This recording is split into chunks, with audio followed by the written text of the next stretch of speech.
우리 다 함께 조용한 기도로 속해 예배드립니다. 내가 여호와의 명령을 전하노라. 여호와께서 내게 이르시되 너는 내 아들이라.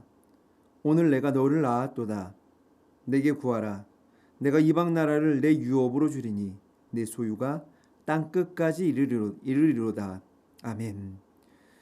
귀한 속해 예배로 이끄신 하나님 감사합니다. 주님과 함께하는 이 귀한 시간 은혜 부으사 주님으로 충만한 시간 되게 하옵소서. 말씀 가운데 주님 만나며 주님으로 새로워지는 시간 되게 하옵소서. 온전히 지켜주신 믿사오며 거룩하신 예수 그리스도의 이름 받들어 기도하옵나이다. 아멘. 우리 다 함께 찬송가 321장 찬양하시겠습니다.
이 시간 우리에게 주신 하나님의 말씀은 요한복음 5장 1절에서 18절까지 있는 말씀입니다. 요한복음 5장 1절에서 18절 신약성경 149쪽입니다. 우리 다 함께 하나님 말씀 받들어 봉독하겠습니다. 그 후에 유대인의 명절이 있어 예수께서 예루살렘에 올라가시니라. 예루살렘에 있는 양문 곁에 히브리 말로 베데스다라 하는 못이 있는데 거기 행각 5이 있고 그 안에 많은 병자, 맹인, 다리 저는 사람, 혈기 마른 사람이 누워 물의 움직임을 기다리니 이는 천사가 가끔 못에 내려와 물을 움직이게 하는데 움직인 후에 먼저 들어가는 자는 어떤 병에 걸렸든지 낫게 되밀어라. 거기 38해 된 병자가 있더라. 예수께서 그 누운 것을 보시고 병이 벌써 오래된 줄 아시고 이르시되 내가 낫고자 하느냐. 병자가 대답하되 주여 물이 움직일 때에 나를 못에 넣어주는 사람이 없어 내가 가는 동안에 다른 사람이 먼저 내려가나이다. 예수께서 이르시되 일어나 내 자리를 들고 걸어가라 하시니 그 사람이 곧 나아서 자리를 들고 걸어가니라. 이날은 안식일이니 유대인들이 병 나은 사람에게 이르되 안식일인데 내가 자리를 들고 가는 것이 옳지 아니하니라. 대답하되 나를 낫게 한 그가 자리를 들고 걸어가라 하더라 하니 그들이 묻되 너에게 자리를 들고 걸어가라는 사람이 누구냐 하되 고침을 받은 사람은 그가 누구인지 알지 못하니 이는 거기 사람이 많으므로 예수께서 이미 피하셨음이라. 그 후에 예수께서 성전에서 그 사람을 만나 이르시되 보라 내가 나았으니 더 심한 것이 생기지 않게 다시는 죄를 범하지 말라 하시니 그 사람이 유대인들에게 가서 자기를 고친 이는 예수라 하니라. 그러므로 안식일에 이러한 일을 행하신다 하여 유대인들이 예수를 박해하게 된지라.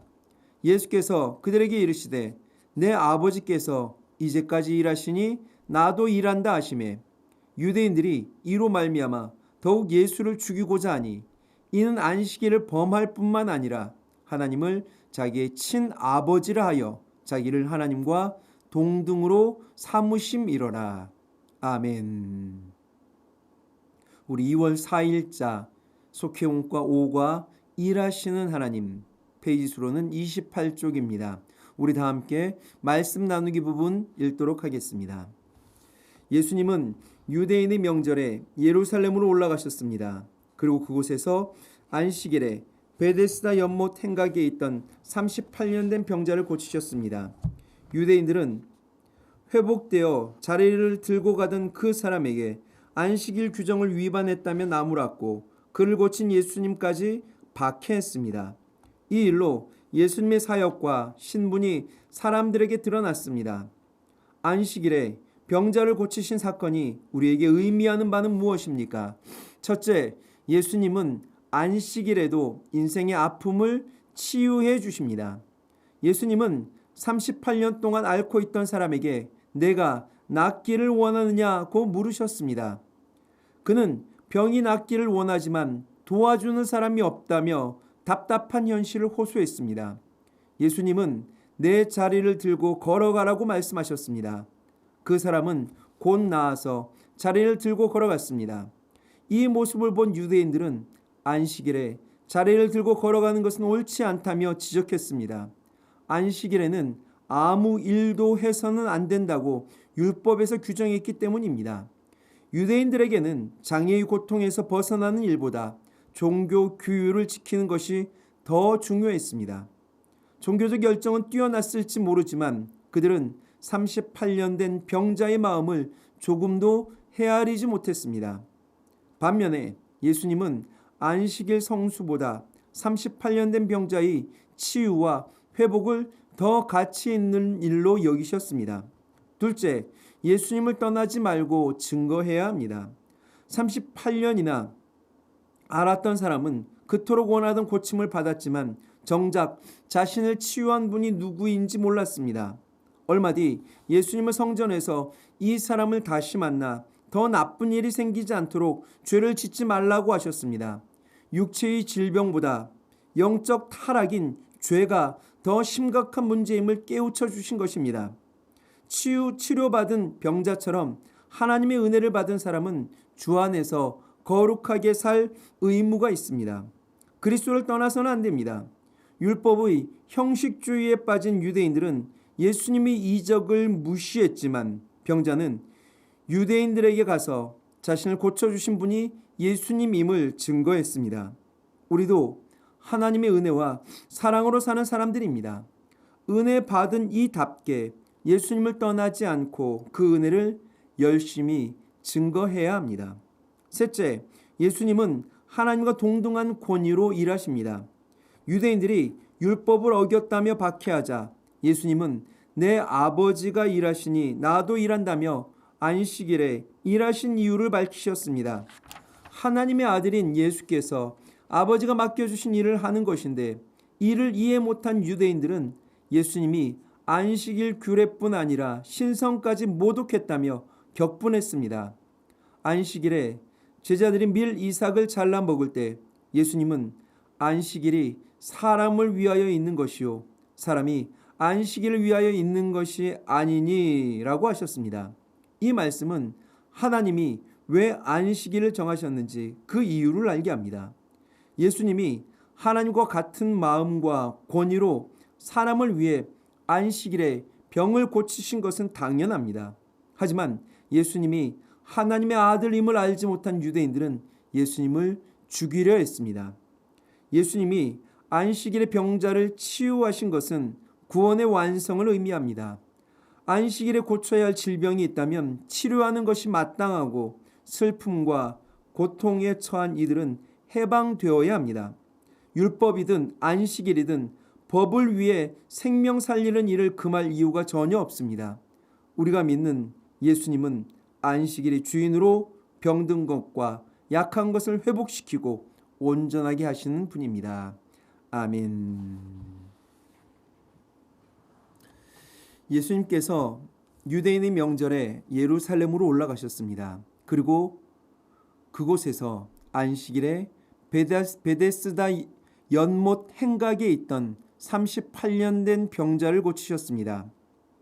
그가 있던 곳은 양문 곁입니다.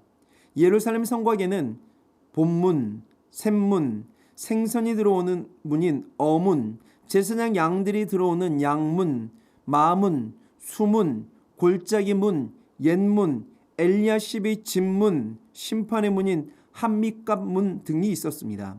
오늘 본문의 이 양문은 북동쪽에 위치하여 있었고 들어서면 바로 성전이었습니다. 베데스다 못은 바로 그 제사장 양들이 들어오는 양문 곁에 있었습니다. 왜 양문 곁에 못이 있을까요? 이 연못은 양을 씻기는 장소였던 것입니다. 사람들이 제사 지낼 양들을 먼 거리에서 데리고 오게 되면 포장된 길도 운송수단도 제대로 없던 시대였기에 그저 도보로 끌고 오지 않았겠습니까? 그래서 보통 이 베데스다 연못에서 오던 길 가운데 온통 먼지며 오물로 지저분해진 양들을 씻기고 그 문을 통과하여 제사장들에게 흠이 있는지 없는지 검사를 받고 제사를 지내게 되는 거죠.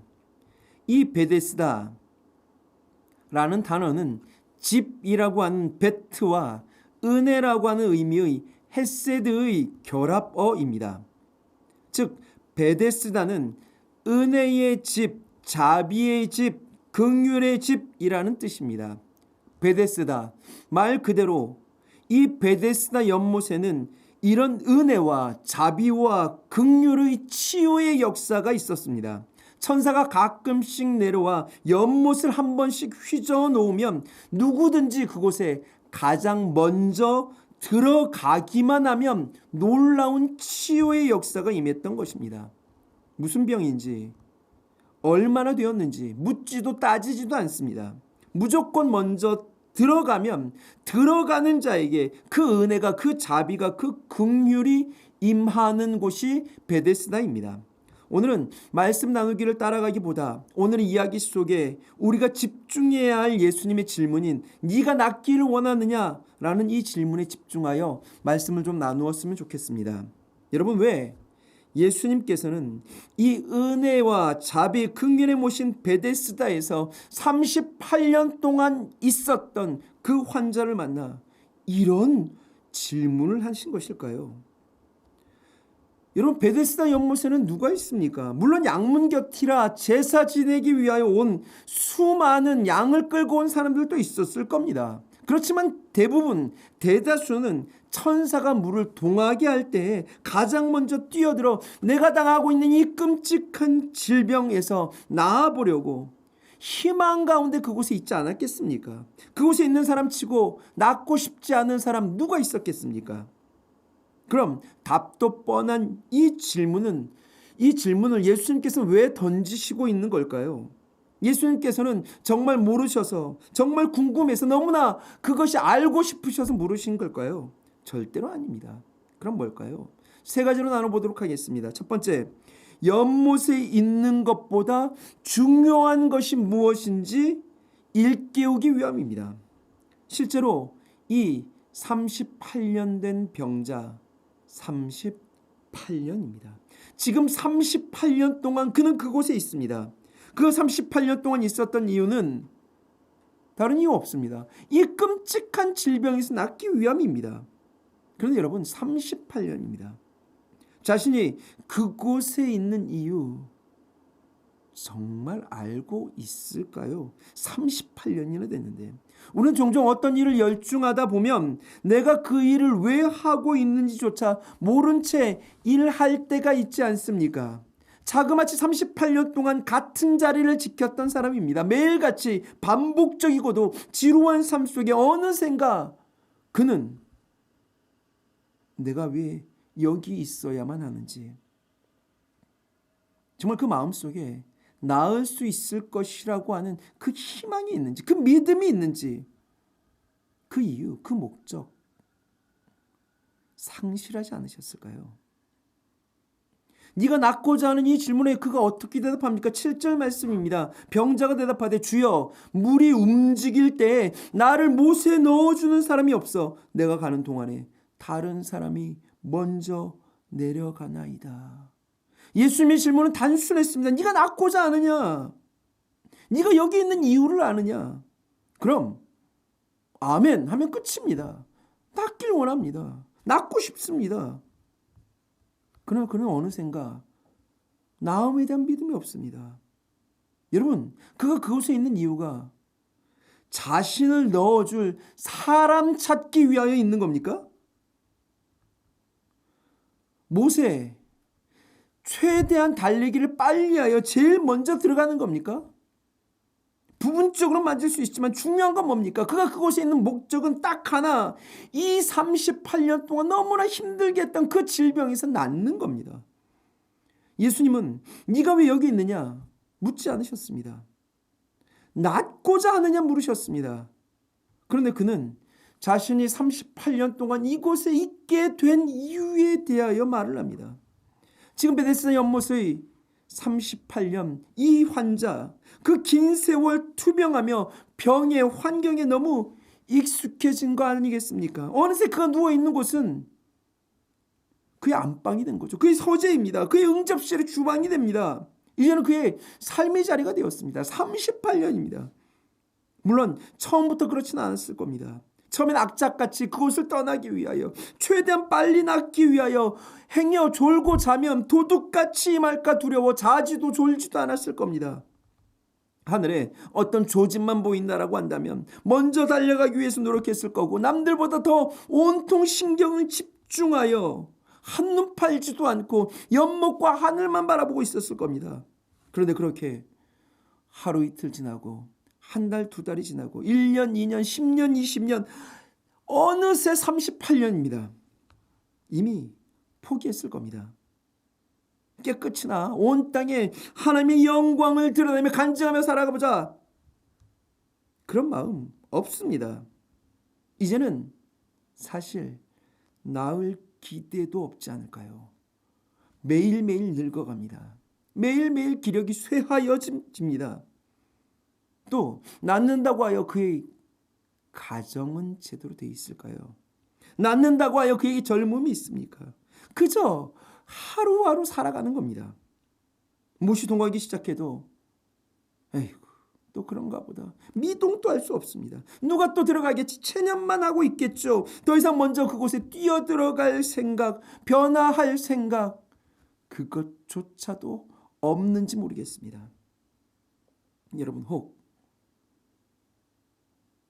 우리 신앙도 이렇지 않습니까? 어느샌가 우리의 신앙이 습관이 되지 않았습니까? 눈을 뜨면 새벽 기도하고 주일 예배 드리고 속회에 참석하고 봉사하고 모든 것이 자연스러워지지 않았습니까? 찬송하고 말씀 듣고 기도하고 이게 너무 익숙해지지 않았습니까?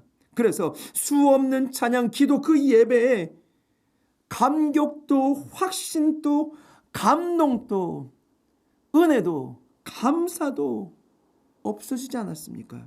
어느샌가 종교 생활이 되고 외식이 되진 않았나요?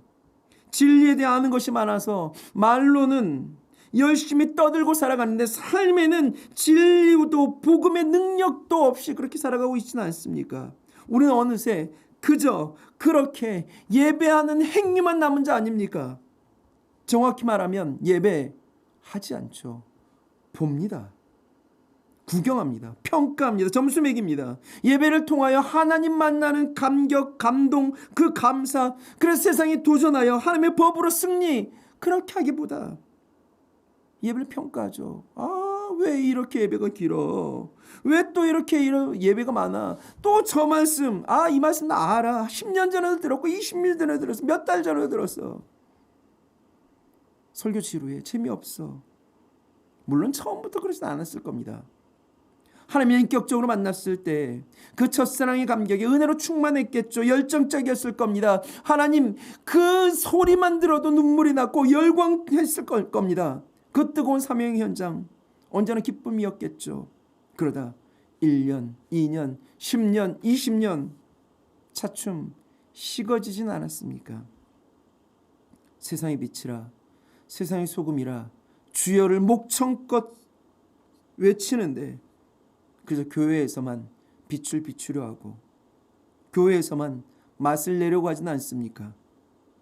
주님은 땅끝까지 이르러 내 증인으로 살아가라 명하시는데 땅끝은 무슨 땅끝?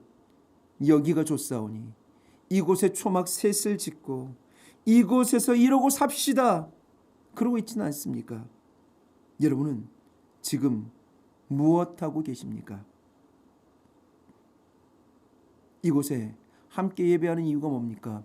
땅끝까지 이르러 예수님의 증인으로 살기 위한 결단을 위해 이 자리에 앉아 있습니까? 아니면 세상의 빛, 세상의 소금이 되기 위하여 그 마음으로 이곳에 있는 겁니까?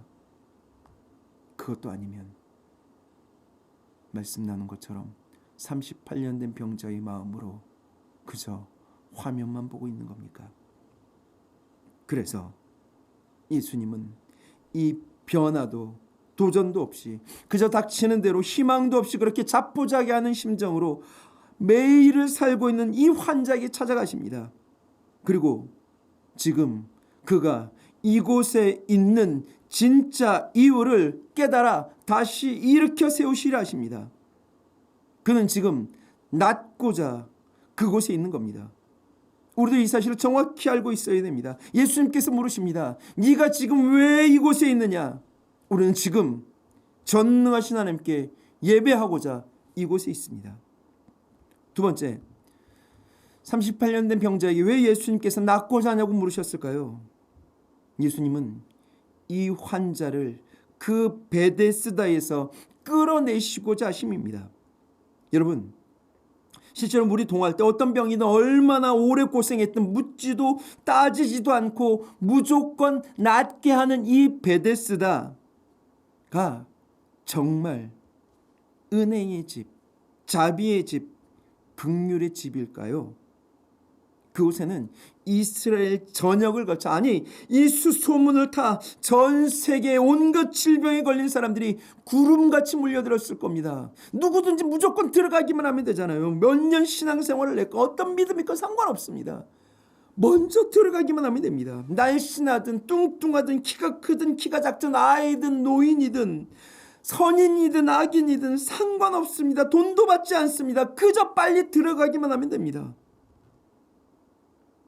만약 여러분이 불치병, 난치병에 걸려 아무런 희망도 낙도 없이 근근히 살아가다 어떤 약도 어떤 의사도 어떤 병원도 그 병을 낫지 못하게 하고 그래서 하루하루 죽을 날만 새고 있다라고 한다면 여러분들은 이 베데스다 안 가시겠습니까? 누구든 갈 겁니다. 어마어마하게 몰리지 않았을까요? 그런데 여러분 문제가 있습니다. 뭡니까? 그곳엔 한 번에 딱 한 사람만 낳습니다. 내가 낳으면 너는 못 낳습니다. 0.00001초라도 먼저 들어가야 낳습니다. 내 옆에 있는 사람이 적입니다. 밟고 올라서야 됩니다. 서로를 경계합니다. 불안과 초조한 마음으로 서로를 늘 호시탐탐 견지합니다. 그곳에는 자비, 배려 없습니다. 은혜, 사랑, 긍휼 말도 안 되는 소리 하지 마십시오. 양보한다고요. 전쟁터입니다. 오직 투쟁심과 치열한 경쟁심만 넘칠 뿐입니다. 하나님께서 선한 목적을 가지시고 당신의 형상을 내어주시면서까지 창조한 이 세상은 어떻습니까? 긍휼과 자비의 터전을 허락하신 하나님의 땅, 이곳엔 인간의 욕심과 무한 경쟁으로 약육강식의 동물적 논리만 지배하는 아비규환이 되고 말지 않았습니까? 여러분 이곳은 경쟁의 집입니다. 힘이 없으면 질발피고 그래서 모든 것을 권력화하고 투쟁하는 이곳은 전쟁터입니다. 승부에서 밀리면 도태되고 끝장나는 지옥입니다. 오늘날 보면 온통 이 베데스다의 논리에 가득 쌓여 살아가는 것 같습니다. 남들보다 더 잘 살고 잘 먹고 잘 누리기 위해선 베데스다 못에 남보다 더 먼저 더 빨리 뛰어들어가는 연습해야 됩니다. 그것에만 그래서 이 세상은 전력을 기울입니다. 스펙을 위해 목숨을 겁니다. 남들보다 더 이뻐지고 뛰어나기 위해 얼굴에 칼을 대는 것 당연한 시대가 되었습니다. 돈 벌 수만 있다면 악마에게 서슴없이 영혼도 팔겠답니다. 하다가 안 되면 자살하면 된다고 이야기합니다. 이생망 들어보셨습니까? 이번 생은 망했어. 너무나 쉽게 말합니다. 이것을 젊은이들이 이야기합니다. 경쟁이 뒤처지면 죽어. 남이 먼저 들어가면 너에겐 기회가 없어. 고생문이 환히 열리는 거야. 밟아. 앞서가야 돼. 뒷덜미를 잡아서라도 네가 먼저 베데스다에 뛰어들어. 그래야 돼. 그래도 돼. 그래야 성공할 수 있어. 네가 성공하고 잘 살려면 이것밖에 없어. 이것이 바로 베데스다의 논리입니다. 어느샌가 우리 사회는 아이들을 치열한 경쟁과 수단과 방법을 가리지 않고 성공만 지향하는 이 베데스다의 통치에 적응하도록 훈련시킵니다. 그리고 오늘날 교회 교육도 은연중에 베데스다 이 못의 경쟁 논리에 빠져 사는 것 같습니다. 베데스다의 법에 지배를 받습니다. 베데스다의 통치를 따라가라고 말합니다. 예수를 믿는다면서도 예수님의 법, 예수님의 통치에 삶을 맡기지 못합니다. 아니, 맡기지 못하도록 교육합니다. 물질이 아닌 하나님 나라를 사는 것이라 말은 잘하지만 영이 살아야 육이 산다고 말씀 교육, 신앙 교육 강조하지만 그래도 시험 기간에 하고 가야지. 오늘 예배드리고 점수 형편없이 나오면 누가 책임질 건데? 그건 하나님께 영광 돌리는 거 아니야. 대학 가서는 열심히 믿어. 취업하고 해도 늦지 않아. 뭐 사회생활 다 그렇지 뭐. 음주운란 어쩔 수 없는 거지. 사회생활 하려면 별 수 없잖아. 이런저런 핑계를 댑니다. 그리고 베데스다로 내어옵니다.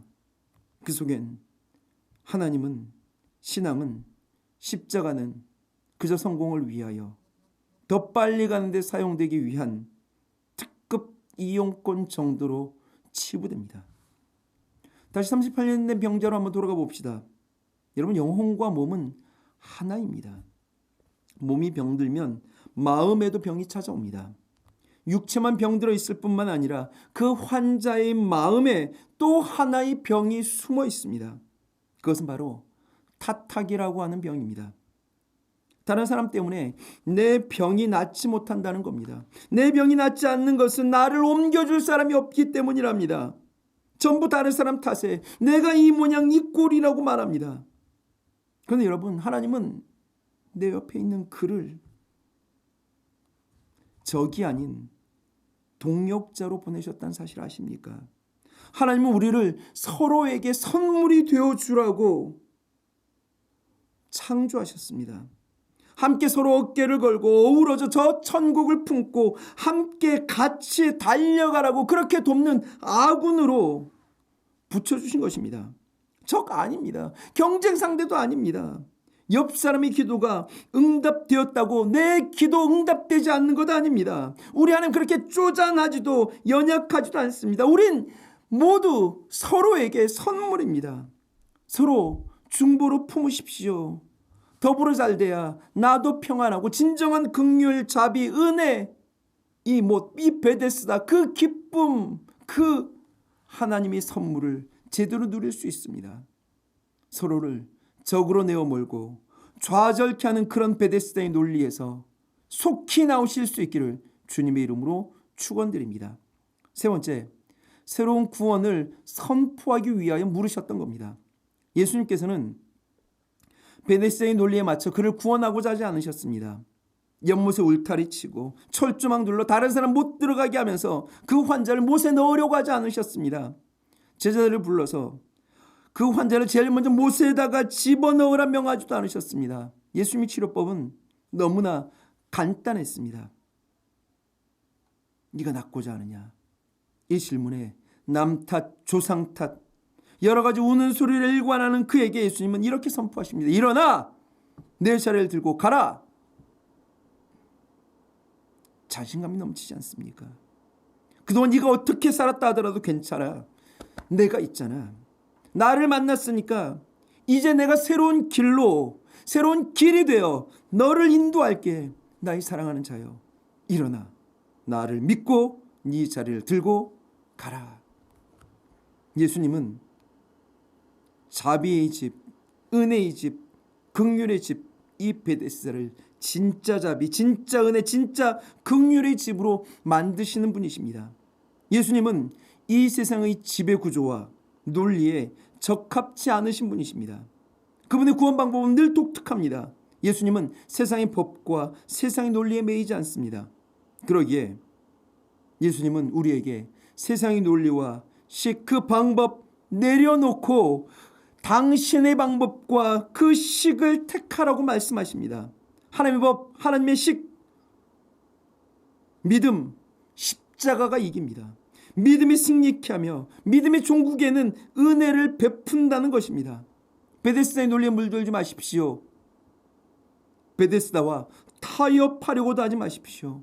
세상 식대로 살지 않으면 정말 다 죽고 망합니까? 세상이 말하는 그 길에 들어서야만 정말 성공합니까? 아니요. 그건 베데스다입니다. 우리는 하나님의 법으로 승부하여 승리하는 사람들입니다. 하나님의 방법으로 세상과 도전하여 이겨 사는 사람들입니다. 생명의 근원, 치료의 근원은 우리를 창조하신 하나님께 있습니다.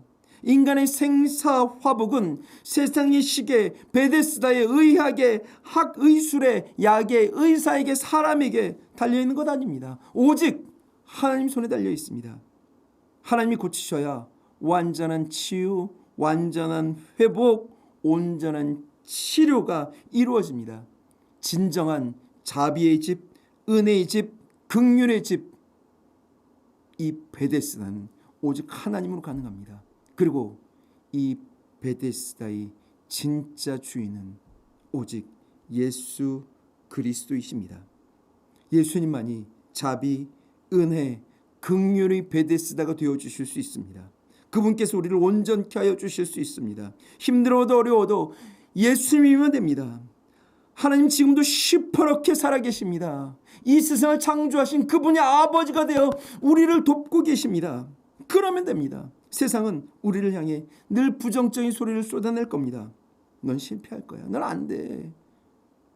넌 부족해. 교회 다니고 밥이 나오니? 떡이 나오니? 예수 믿어도 안 될 건 안 돼. 아니요. 예수님이 무조건 됩니다. 그것을 보이시려 예수님은 하늘 보좌를 버리셨습니다. 인간의 몸을 입고 성탄하셨습니다. 십자가로 이 모든 것을 못 받고 우리를 해방하셨습니다. 난 안 되지만 예수님이면 됩니다. 예수님으로 우리는 승리할 것입니다. 내 앞에 바다가 갈라지지 않으면 주가 나로 바다 위를 걷게 하십니다. 이 사실을 믿고 하나의 방법으로 살아 언제나 세상을 이겨 사는 저와 여러분들 다 되실 수 있기를 주님의 이름으로 축원드립니다.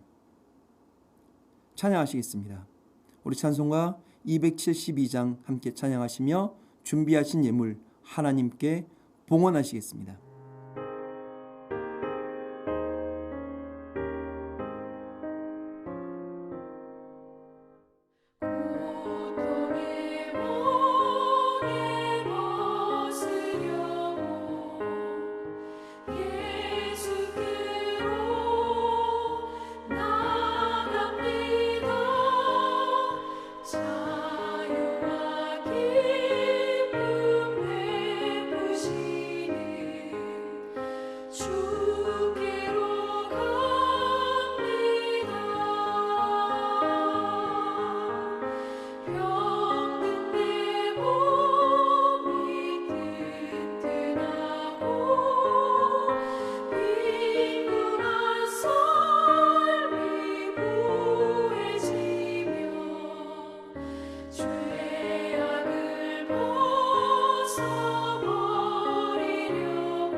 주께로 갑니다.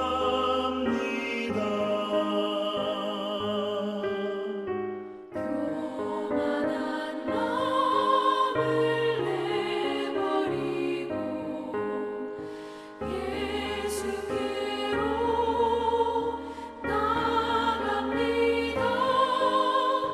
복 되신 말씀 따르려고 주께로 갑니다.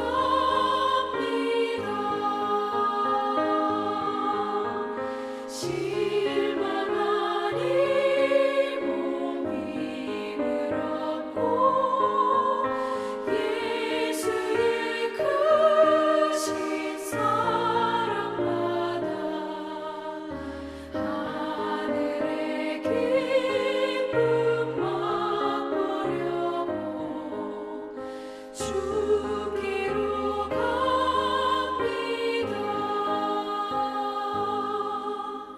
죽음의 길을 벗어나서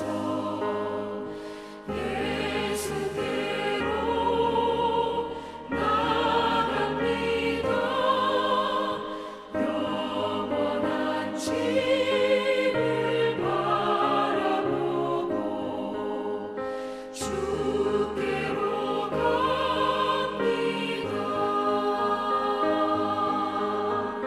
멸망의 포구에어 나와 평화의 나라 다다라서 영광의 주를 배우려고 주께로 갑니다.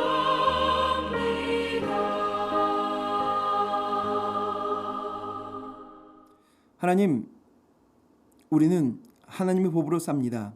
진정한 자비, 진정한 은혜, 진정한 긍휼은 오직 예수 그리스도에게만 있음을 믿습니다. 세상의 논리, 세상의 식, 베데스다에 타협하지 않게 하옵소서. 내 앞에 바다가 갈라지지 않는다고 절망하고 탓하기 이전에 주가 나로 바다 위 걷게 하심을 믿고 하나님을 향한 믿음으로 세상의 베데스다를 넘어 진짜 베데스다인 예수 그리스도로 이겨 사는 인생들 되게 하옵소서. 귀한 예물 구별하여 드립니다. 사용되는 곳들마다 하나님 나라 이루어지게 하여 주옵시고 더 많은 감사로 하늘 곳간을 채워갈 수 있는 우리 모든 이들 되게 하여 주옵소서. 사랑하는 우리 속회 속도원들, 모든 가정들 어느 곳에 있든 무엇을 하든 동일한 은혜로 채우심 믿사오며 진정한 자비, 긍휼, 은혜의 베데스다 예수 그리스도의 이름 받들어 기도하옵나이다. 아멘. 하늘에 계신 우리 아버지여, 이름 거룩히 여김을 받으시오며 나라 임하옵시며 뜻이 하늘에서 이룬 것 같이 땅에서도 이루어지이다. 오늘 우리에게 일용할 양식을 주옵시고 우리가 우리에게 죄 지은 자를 사하여 준 것 같이 우리 죄를 사하여 주옵시고 우리를 시험에 들게 하지 마옵시고 다만 악에서 구하옵소서. 나라와 권세와 영광이 아버지께 영원히 있사옵나이다. 아멘.